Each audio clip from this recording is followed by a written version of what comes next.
I should get my astrologer glasses.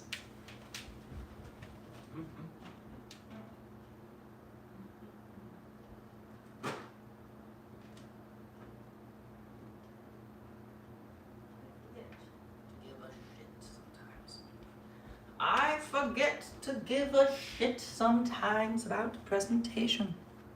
Yes, I do. Yes, I do. Because sometimes it doesn't really seem to matter that much when nobody the fuck is watching. Who cares about trying to be ethical when you're making up stories? I should get the capo. I should put on clothes. There's so many things I should do. It's a Leo. I should put on a ring. But should I do that now or before? See? Ugh. Okay. Where is it? We want to find that. What was I going to do? Oh, capo. Yes. I need a capo. Let's put it somewhere so it seems like we're doing something different, even though we're not. Okay. Who's here? Put on a ring at least.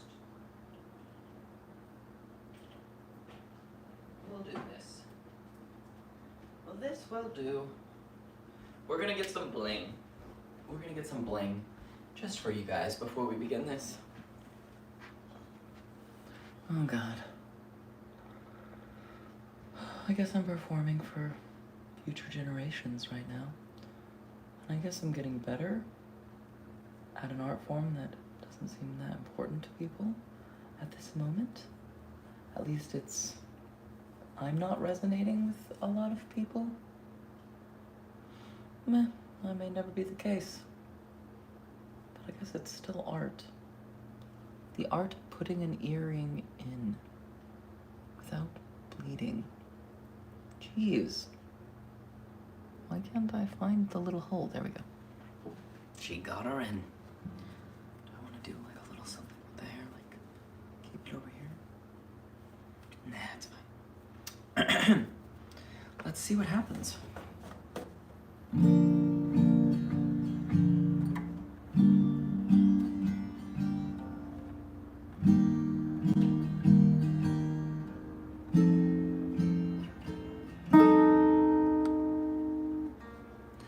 We start with the sun. It's getting it done.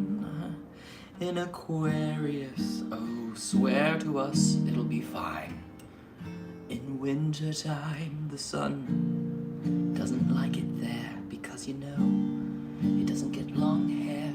Instead, it carries water to the people.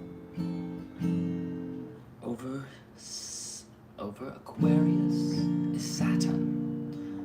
Saturn's in the seas. It's swimming with the fishes. It is as vast as all the... It's as vast as all the... What would go with that? It's as vast as all your dreams. That's better. Your dreams. And then, next we move to Jupiter in Taurus, eating comfort food that hopefully isn't filled with sugar or dyes that don't make sense to tummy guys that take the substances and break them into nutrients. Beyond this, we are moving to the Capricorn Venusian signature at 2 degrees out of Sagittarius, if you please. And now, trying to create a long-lasting love in a time-space that is temporary, but man, it sure seems long. You hear the elders saying, just wait and blink, it'll be all gone. And then we're back to Pisces. So there the loop is made. Pisces, Taurus, Capricorn, centipedes. And they're moving smooth. They're saying, let's go, you.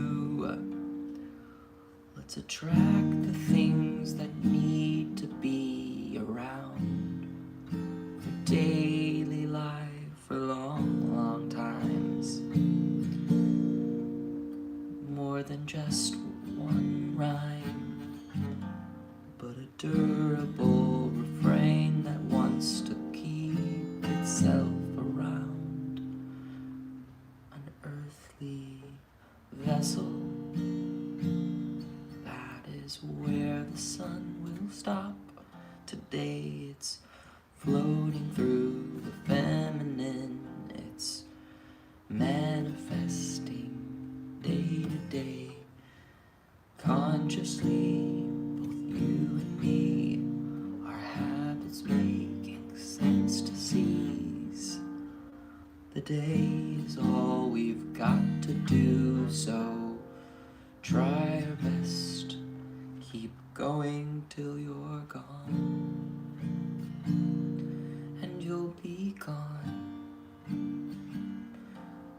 and then you'll find that it was something else entirely than you and me. It's interesting. So like the signatures they start with the sun in Aquarius, and it goes to Saturn in Pisces, and then it goes to Jupiter in Taurus, and then it goes to Venus in Capricorn.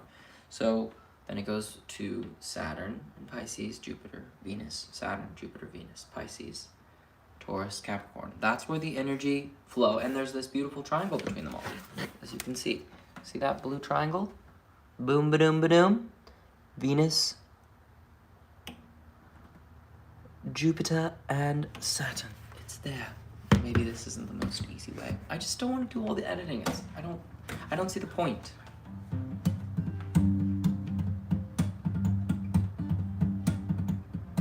Yeah, I don't get it. I don't think I know that I want to do this, but it doesn't seem to matter that much. The production quality, like, because it's I don't know. I'm not willing to put in the effort right now. But I don't know. This particular January 25th day, despite the sun being in Aquarius where it doesn't want to be, it is a time about really thinking about the long-term good habits. It really is. How it affects everybody. That's what keeps coming up. That's what keeps coming up for me. Yeah. The moon is in Leo, on the other hand.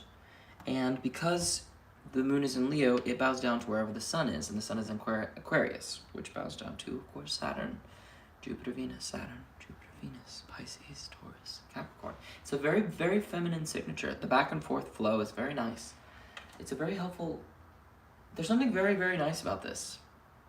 So in my chart, it's like saying something about people that I'm partnered with, people that I'm connected to, fun, pleasure, joy, romance maybe even, or just creative energy, which doesn't have to be romance, it doesn't have to be art, it could also be like children if you have a child. That's a very creative thing that has happened. So again, it could be so many different areas. And then the house of foreign philosophies, gods, travels, religion, spiritual systems. I think it's interesting. That there's something there that's very, very, very, very nice.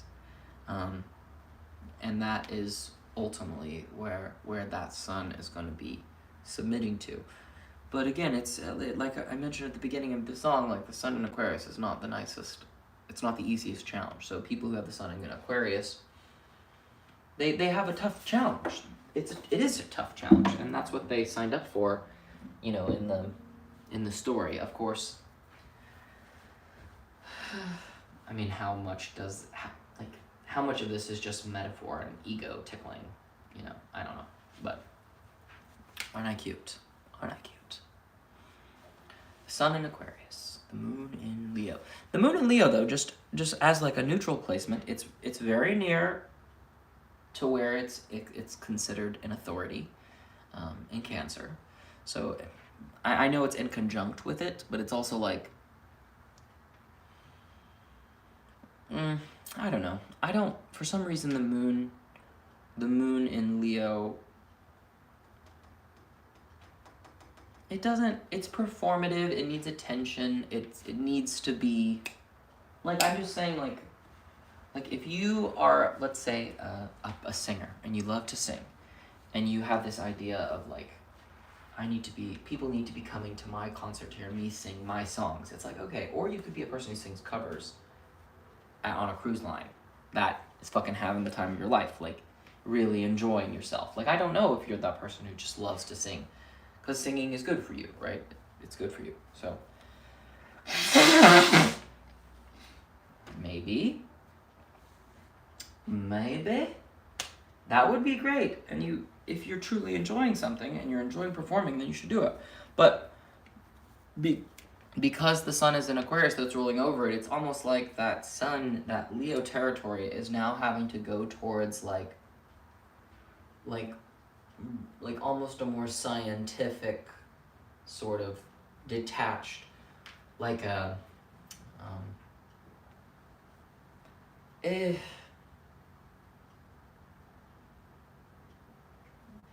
there's some sort of investigation that and some sort of learning system that wants to be sort of like executed. So the Aquarius people, they want to come up with a system, and they want to kind of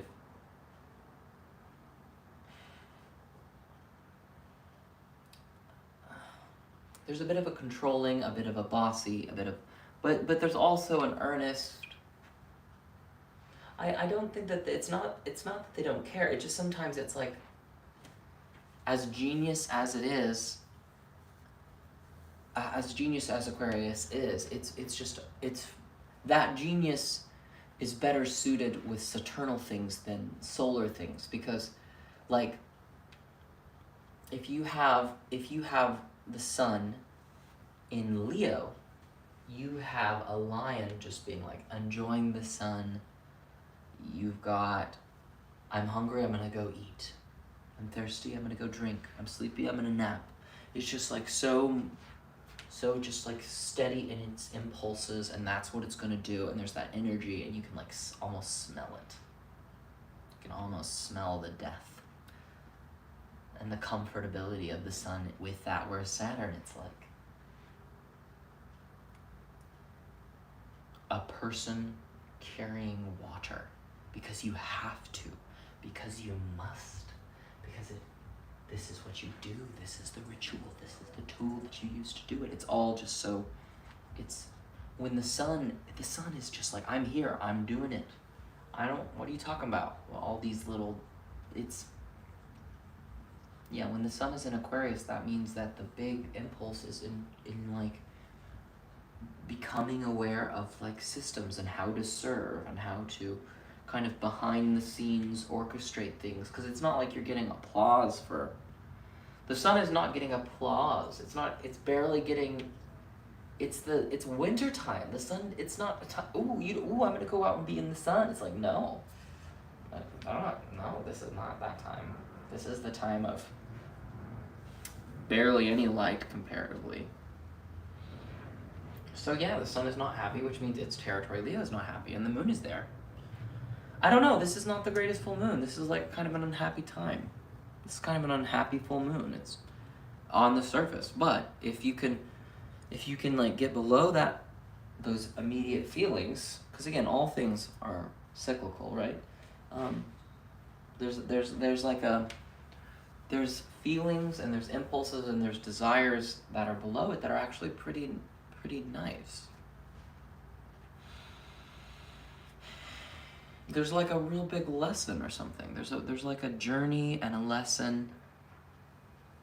Why am I saying that? Because when you look at this, so we've got the full moon, sun and moon opposite in Aquarius and Leo, right? They are both squaring almost exactly this Jupiter in Taurus, which is, this Jupiter in Taurus is, of course, like a guru of practical, timeless Like, it's very Buddha-y, a very Buddha-ish energy, I think. Like, it's very sense-based, it's very material, it's very present. It's the slowest of all the constellations in that it's an earth,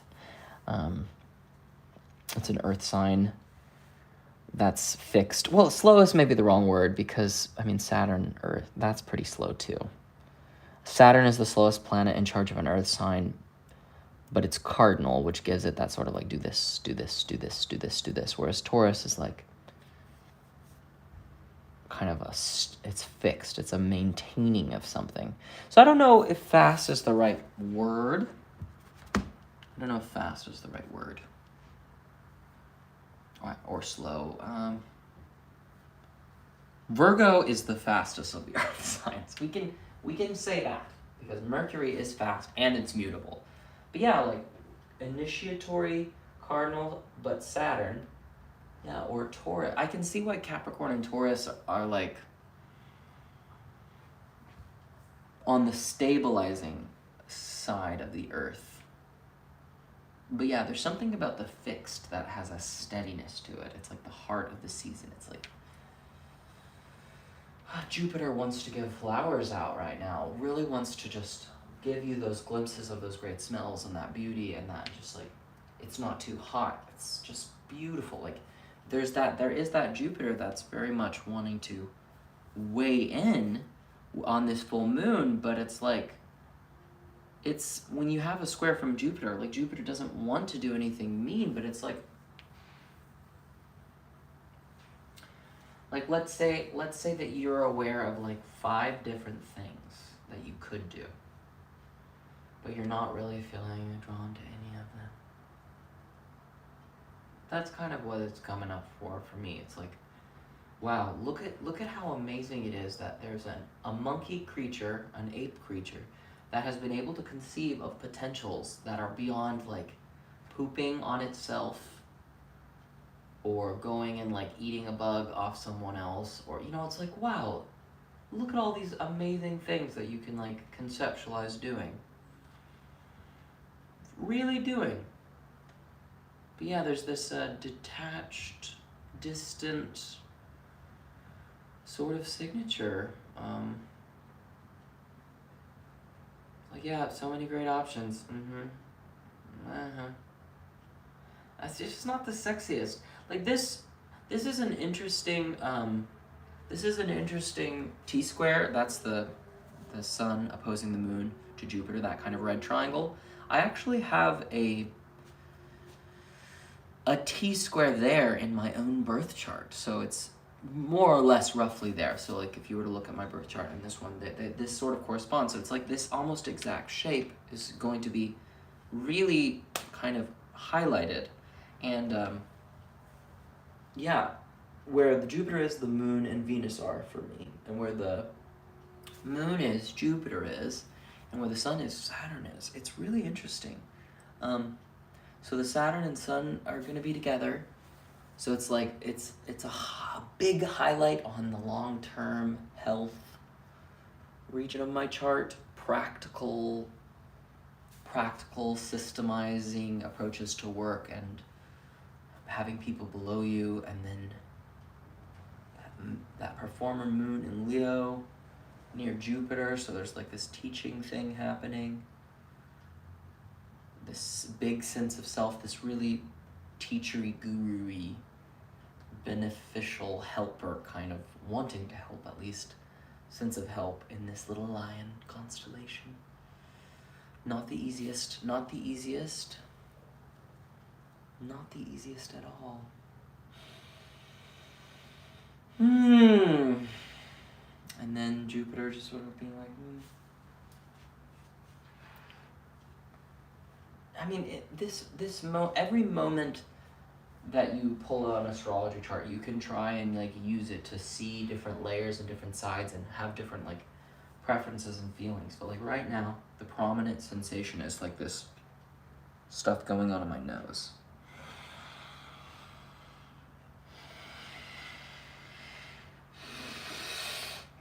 I don't know. I don't feel bad. I'm trying to drink water.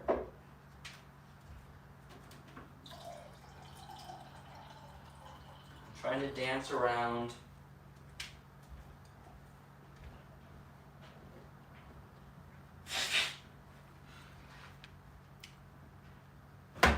I don't know, there is a little bit of like...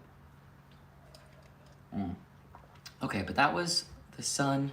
Oh wow, by this time, by the way, moving on to other planets, we've done the sun, we've done the moon, we've done Jupiter and Saturn and Venus. So left we have Pluto, we have Neptune, we have Uranus,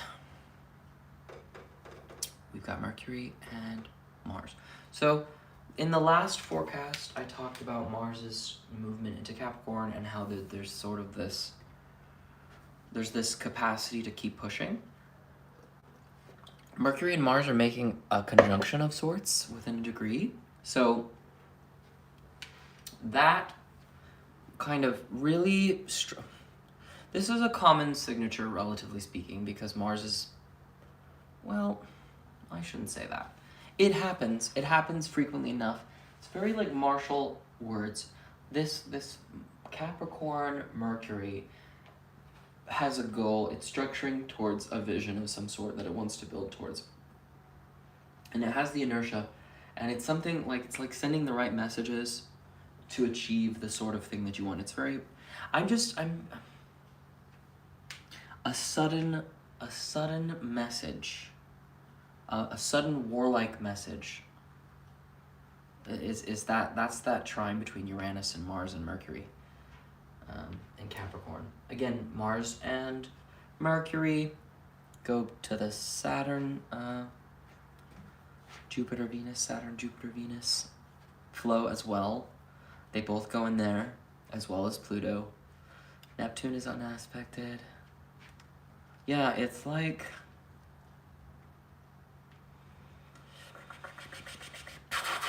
Pluto in Aquarius, like, I think for good. I don't know if Pluto's gonna retrograde back into Capricorn. I think this might be the last bit. The Aquarius energy is about to... Is it... Oh, Pluto is like the most distant kind of a consideration. Like, okay, so if we Google this, let's see. The size of objects in our solar system, let alone the other parts of the universe. I mean, we are players, tiny players, based on what we can actually just perceive. Like, it's truly. List of solar system objects by size. Let's start going down here. This graph looks nice. Obviously the sun, then we've got Jupiter, Saturn, Uranus, Neptune, Earth, Venus, Mars. Yeah, see, this is where it starts to get interesting. So, Ganymede, Titan, Mercury, Callisto, Io, Moon, Europa, Triton, Pluto, Eris. So, I mean, let's just say that, yeah, I mean, once we start to get to... Wow, like, this is so interesting to me. Giant planets. Wait a minute. I don't understand this. Let's lower this. Let's do a little research, because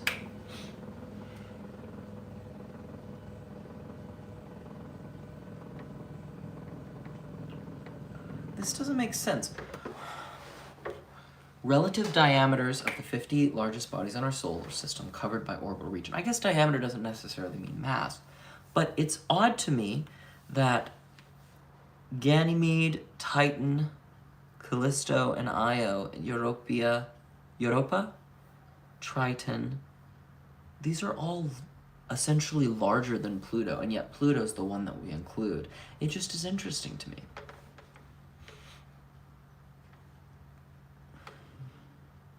They start to get sort of like names that are not as exciting. An inner system, trans-Neptunian, giant planets. So Rhea and Oberon are considered giant planets.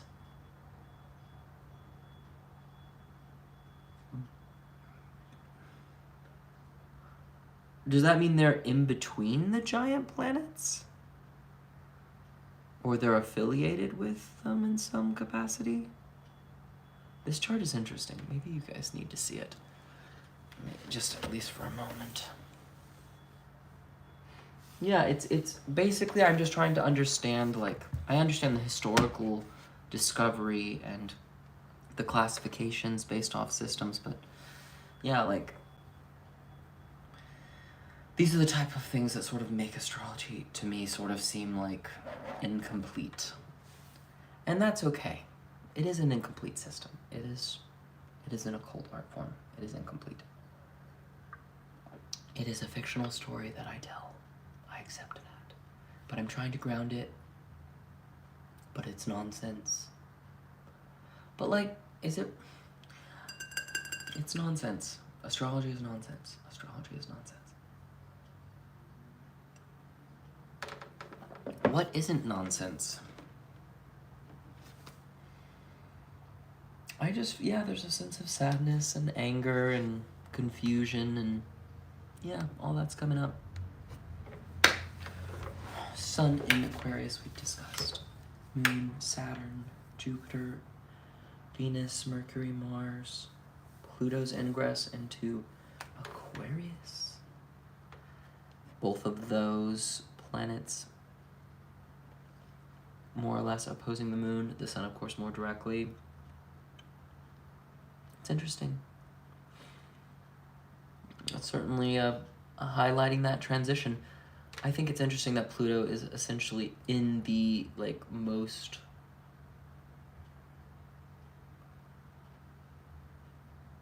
wintry part. Again, if Pluto, I don't know how much power to give Pluto, right? It's a divisive one, because again, Neptune is what the new children are taught about planets. They're not taught about Pluto being a planet. It's a dwarf planet. And it's clearly not the biggest object. There's bigger objects, so it's like... But I don't understand why there are certain giant planets. Maybe giant planets refers to a region. I would like to know that.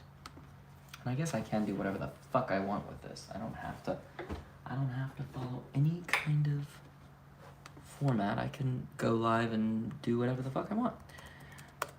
I don't have to be entertaining. I don't have to be focused. I don't have to... It doesn't matter. So, list of objects in our solar system based on size.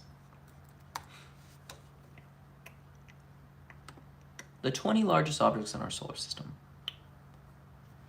The sun, yellow dwarf star, center of the solar system. It's a dwarf star. I did not know that our sun was a dwarf star.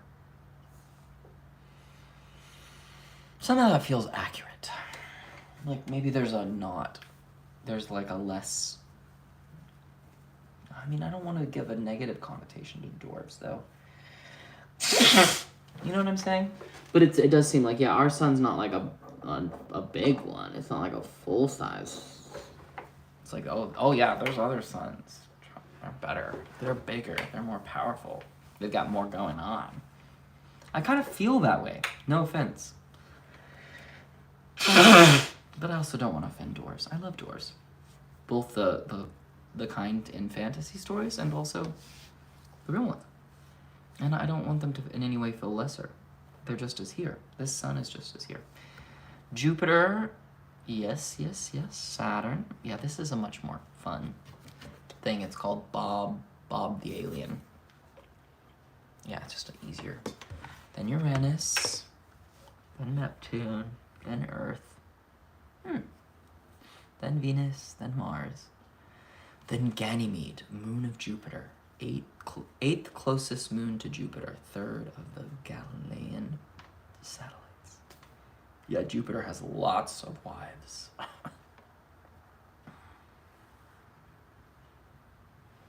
It's pretty neat. I should go and get like a thing to look at the planets. I think it would be really good for me to like use a telescope and stuff like that. Like, I should go to like the observatory and try to look around or something. Titan, moon of Saturn, 21st moon in orbit of the planet. Wow. Then Mercury, then Callisto, another moon of Jupiter.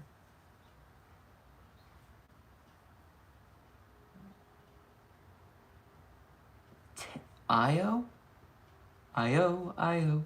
It's off the Jupiter we go again. Yeah, well, Jupiter is pulling a lot in. It's kind of neat. Then the moon. Then Europa, another moon of Jupiter. Triton. Triton's the moon. I like Triton. Something very mysterious about it. Then Pluto. Pluto's number 17.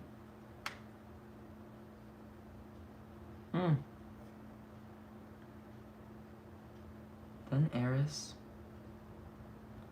The most distant dwarf planet in the solar system. Yeah, like, as an astrologer, I could easily start to create significations based off of this. To me, the best astrologers, though, are using this creative storytelling capacity to tell universal stories that are transpersonal, that are grounded in some sort of experience based on the physical senses. But I get it, it's I think it is a lot of confirmation bias and stuff, but we are having an experience and it is kind of fun, but maybe it isn't worthwhile. I don't know. But I mean, you could say that about existing. Maybe existence isn't worthwhile. It's pretty dark. You shouldn't do astrology. You shouldn't tell stories.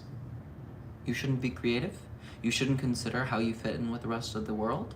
Because that's kind of what it is. I'm the devil advocating, I guess. And maybe that's true. I don't want to be the devil. I don't want to be the guy that goes against God's will. But I am angry about how things are, and I'm like, is it God or Satan that I'm angry with? I don't know, I'm laughing. I'm not really happy. Titania, moon of Uranus. Ooh, all these lovely names. And then Rhea. Yeah, I'm glad that Saturn and Jupiter are now getting a little more moon energy around them. Like, I'm remembering, like, oh, they have their own little sort of social dynamic thing that is like so beyond what, like, it's just helping me to see them as more complicated things. So it's like now when I think of like Saturn ruled signs like Aquarius and Capricorn, there's just going to be a little more mooning going on. There's just it's a little more complicated. I know that Saturn has its beautiful rings, but there's also little planets and moons and things floating around it. Planets, moons. All the terminology. But it is fantastic. It is fantastic that there are things out there. It really is fantastic. Earth is a magical place in many ways. I just find it so harsh. I find it so violent. I find it so scary. I find it all these things. I think we've pretty much done enough for this chart. Yeah, this seems to be sort of like the time that I end up spending with the chart that worked out the last time. Roughly around here.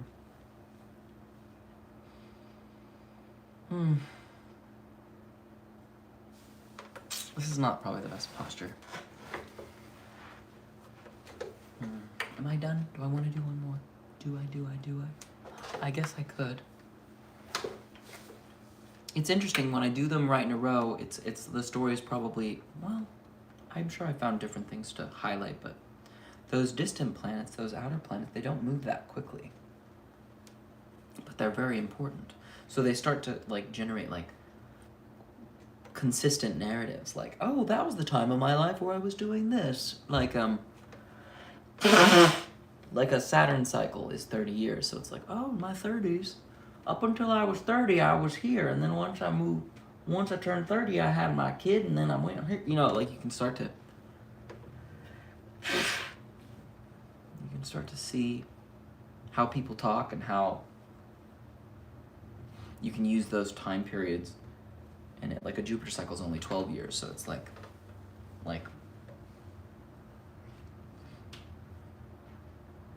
early education, moving into higher education is like the first, and then learning on the workforce, and then when you have your first Jupiter-Saturn conjunction, let me see. Well, but I guess it depends. It depends, because, okay, so my Saturn was in Aquarius. Let me just type that in. I'm gonna go Saturn and Jupiter conjunctions.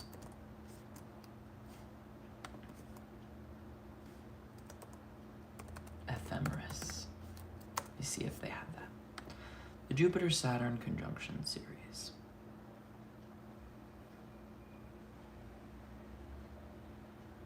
Okay.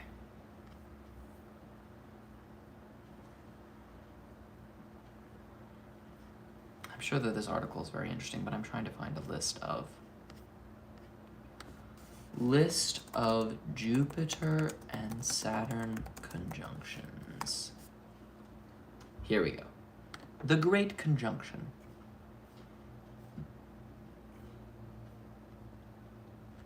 All right, well, this has a ton. So, okay.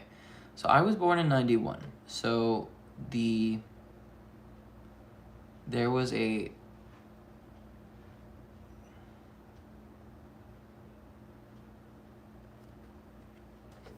let's see. Easy to see. Yes or no? Yes or no? This one that we just did in 2020 was easy to see. Well, I mean, it was able. It says depends on the observer latitude, but yeah.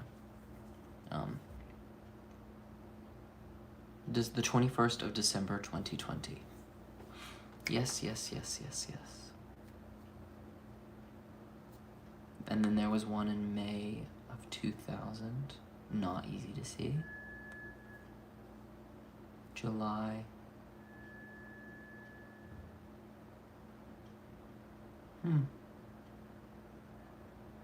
May 2000. May 2000, that's interesting. So it looks like they happen every 20 years. Ish. Which is neat. So you'll probably live through 4-ish of them if you're lucky. Or cursed, depending on what your life is like, I don't know. Notable great conjunctions. The closest conjunction between prehistoric times and the 46th century AD, part of triple conjunction. What?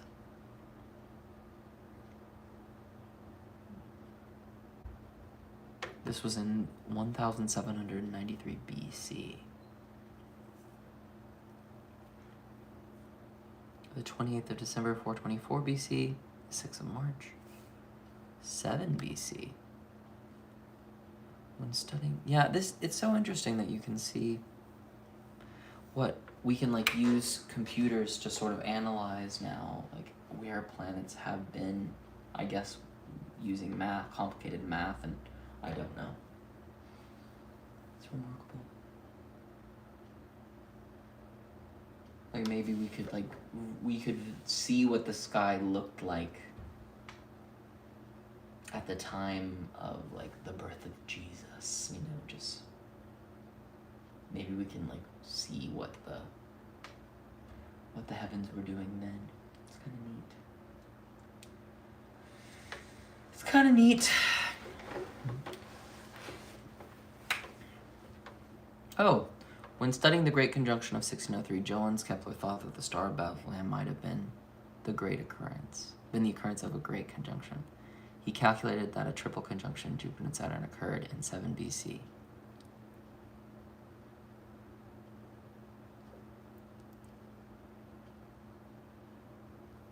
This is neat. This is that very thing that I was discussing.